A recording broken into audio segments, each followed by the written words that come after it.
G'day guys, here I am after an extremely busy weekend at work, hence the Monday night press conference, but very keen to bring you my side. Was not a bad performance, but apologies for the fairly late press conference. Just did not have an opportunity to do it over the weekend, but have a look at how my side went. It wasn't a great score by any means, but as the rankings suggest, in the big scheme of things, a lot of people fared a fair bit worse than myself. 2,190, that's not a amazing score for this time of the year, but the fact that I went up in the rankings, broke the 9,000 mark, which I was really pleased with, and ranked just outside the top 20,000 for the week, suggests it was a fairly difficult week for many. With scores like Sloan, etc., there were quite a few premiums that did struggle. So take a look at my side. Trades, I traded out Luke Ryan, who, goes bang, scores huge, and had in Zach Williams. So, it's the right move to do on this occasion. The worst case scenario in regards to trades panned out. I have changed that. So Heath Shaw was originally on the ground, with Jake Lloyd being a late omission, or a late withdrawal, I should say.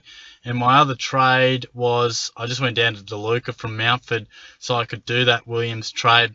DeLuca was in the side, was dropped, seemed the most likely player to come into the side, priced 102k, which I needed to do, particularly given Bruce came into the side. I felt I needed to keep him. So I still have Pendlebury, but he'll go, of course, presuming that it's pretty much a season ender with that secondary surgery. You've probably had a reasonable look at my side already, but Doherty again, he's an absolute jet off the back line and continued to do so. Adams scored extremely well. Laird was okay without being great. And Tui and Shaw just really let me down. Two blokes who are known for being good rebounders. Tui copped a bit of attention from Silvani, and I just think Shaw's not playing that same role anymore. Struggled a bit. And, of course, Williams. I'm pretty pleased with him, and I think he's a guy I might even start next season, but I think he'll be a good pickup for the back end of the season. Midfield, Dangerfield, of course, which is another talking point with his 1 week suspension at the moment. I'll have a podcast. It might already be up. I'll just wait and see, but certainly go check that one out. 108, double that. Not bad. You take it. Martin certainly outscored him. Would have been a fairly brave man to go Martin over Dangerfield, but they are both scoring extremely well.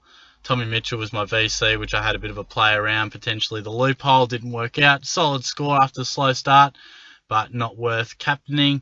Bontempelli was really good. Pleased with him. He's been a decent selection since bringing him in. Joel Selwood struggled a bit. Dan Hanbury likewise had moments, but is just having a few more spots. I watched all that game a few more times in games where he just doesn't find those easy possessions. So certainly drop off in possession for him.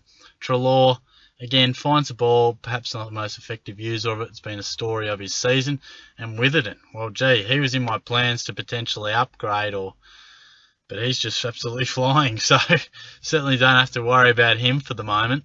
And of course, Pendlebury on the bench. And, obviously Witherden is flying, but you just never know. A bit like Nick Newman, you just never know. So I will most likely go Pendlebury maybe to Dane Beams.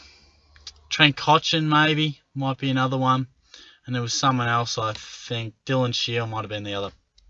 The ruck department was solid without being great, which has often been the case for those boys. 96 and 103 for Martin and Grundy respectively. Jack McRae, been a really good pickup, been really pleased with him. He seemed off at the start of the year. Not everyone went with him, but he has proven to be a fantastic selection and has really quite clearly, as the season gone on, has outshone Dalhouse, which most people really thought Dalhouse was an absolute lock. McRae the maybe. In the end, it's probably reversed. Elliot Yeo, solid. He's been fairly disappointed since I've brought him in. Hopefully he can crack the ton soon. Sean Higgins, very good. I was pleased with him. Tommy Lynch, back in business, thank goodness. I pretty much flipped a coin on Nankervis and Lynch as to which one I put on the field and got the right one. I think Lynch over the journey, the fact that Nankervis isn't rucking as much now, I think Lynch will probably be the man I start with more often than not. And Isaac Heaney, a score of 80, just does, for a classy player, just does some silly clangers. But anyway, a solid score without being great. Now my side, in an overall point of view, 14k, 2 trades remaining. As you can see, Heath Shaw on the bench in the back line, not too bad at all. You've got Pendlebury on the midfield bench, of course, he's not playing with it and he's scoring like a premium at the moment. That's not always going to be a perfect scenario, but it is going fairly well. So I'm fairly pleased with how it's all going. And of course, we have coverage in the forward line too. I will most likely trade Pendlebury just to have a bit of coverage. But again, there aren't a stack of options that are around his price range and the money I've got to work with. Probably will. Wait and see. But look, that's my team anyway. Before I do go, a bit of a shorter one today, but I did want to give a bit of a shout out to a young fella that I met on the weekend.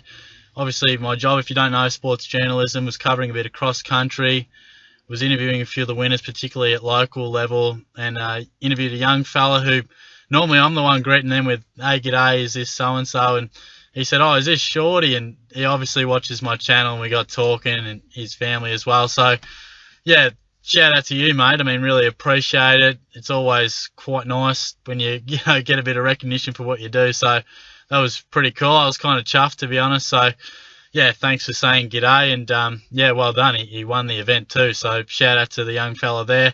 Won't give out his name just in case he wants a bit of privacy. But once again, thanks for A, saying g'day, and B, for tuning in pretty regularly. So much appreciated. So, yeah, just bit of a shout out there to end proceedings. But anyway, let me know how you guys went on the weekend. Always good to see how you went. I get around to those later in the week. So thanks for tuning in once more. Subscribe to the channel. We've ticked over 900, so that's always pleasing. Starting to get to the end of the season. It does really fly by, but looking forward to seeing how we can fare, and hopefully fare a little bit better as I've got my sights set on the top 5,000. So once again, thanks for tuning in, and I'll catch you guys later.